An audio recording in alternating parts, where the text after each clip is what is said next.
What you see coming into the arena now is one of the pre-Farina range.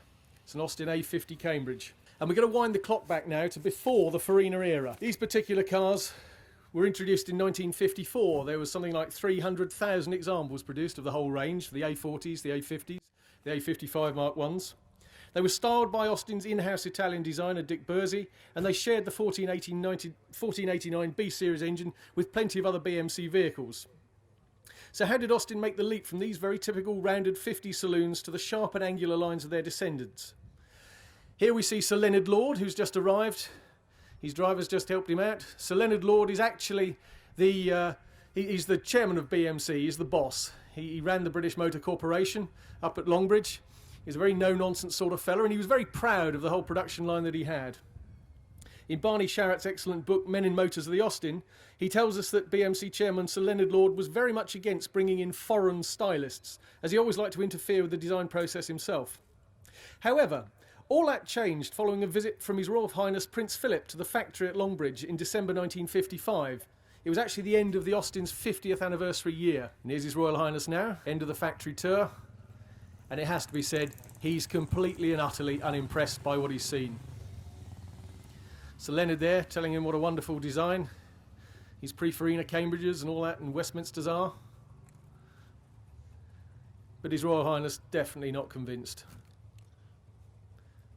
No, not convinced at all. During a tour of Dick Bursey's design studio to see the models that were currently under development, His Royal Highness turned to Leonard Lord and said, "Sir Leonard, I think you ought to have another look at things, because I'm not sure that these cars are up to the foreign competition."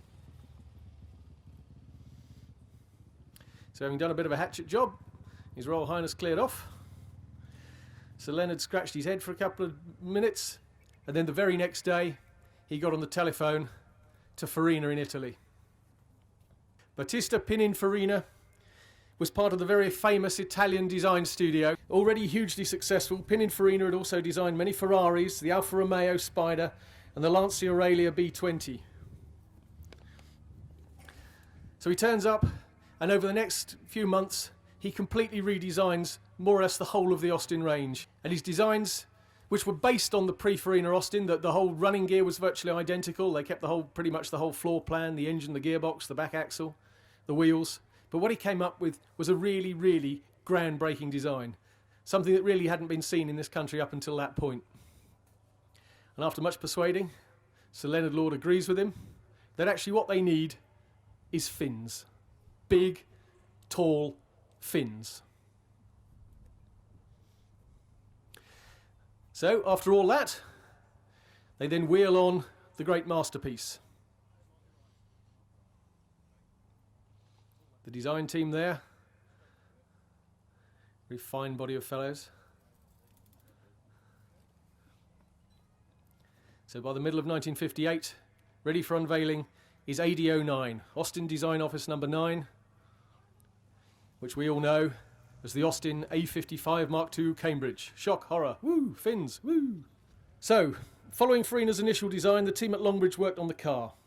By December 1958, the cars were going into production for their launch early the following year. The new Farina-styled A55 Mark II, it used exactly the same floor plan and running gear as the A55, but with a major restyling exercise.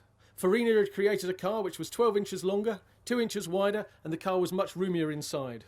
359,325 of these cars were built between 1958 and 1961.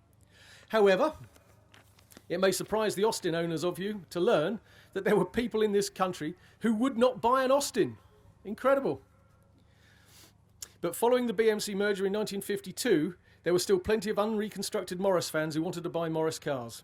So the Austin version of AD09, which you see in front of you, was handed over to Sid Goebel, who was chief stylist at Morris Motors down at Cowley, and he was asked to produce the rest of the range. You see, at this time the decision had been made to capitalise on the successful ploy of using the same engine in many different cars, and this time to use the same body shell and create different models by simple styling exercise. So here is the first variation on that theme, the Morris Oxford Series 5. Launched in March 1959, 87,432 of these cars were built, which, compared with the 359,000 Austins, proved which marque was the most popular. The rear ends were restyled too, with different wing shapes and rear lights for most of the range, but today we're only concentrating on the front end treatments. There was also a requirement for a more upmarket version, such as the Wolseley. The Wolseley 1560 was actually the first of the cars to be launched in December 1958. 24,579 were built at Cowley. The cars featured the famous Wolseley radiator grille with its illuminated badge. Instead of the plain metal dashboard, the Wolseley had a walnut fascia and extremely comfortable seats. Foreman there, Bob Metzner, hard at work, cup of tea, newspaper. Classic kind of Longbridge foreman there. Splendid. However, some potential buyers were looking for something a little more sporty, like an MG, for instance. That was a bit of a shock there to the foreman. The MG Magnet Mark III was a direct replacement for the very popular Z-Type Magnet of 1953 to 58. Unfortunately, as the car used the Austin cam and peg steering system instead of the Cowley rack and pinion, the handling was nowhere near as precise. Despite the twin carburettors and a slightly souped-up engine, the MG's production peaked at 16,676 between 1959 and 61. However, there was one final mark to go.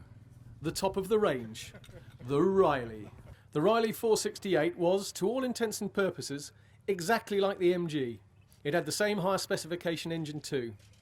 Only 10,940 cars were produced between 1959 and 1961. There was quite a difference in the price throughout the range too, from around £802 for an Austin to £1,028 for a top-of-the-range Riley. In 1961, the whole range was upgraded. The engines were increased from 1489 to 1622 cc's, the wheelbase lengthened and the track widened. New, more subtle bodywork was introduced for the Austin Morrison Wolseley cars, and the whole range would go on to sell 900,000 and 200,000 of their six-cylinder sisters before the cars were gradually withdrawn. The Magnet Mark IV in 1968, the A60 Cambridge and the Riley 472 in 1969, and the Morris Oxford Series 6 and Wolseley 1660, which would just make it into the Leyland era before finally ceasing production in 1971. So there you have it, ladies and gentlemen, the story of badge engineering for beginners, or how the humble pre-Farina Austin spawned one of the most fondly remembered range of British cars of the 1960s.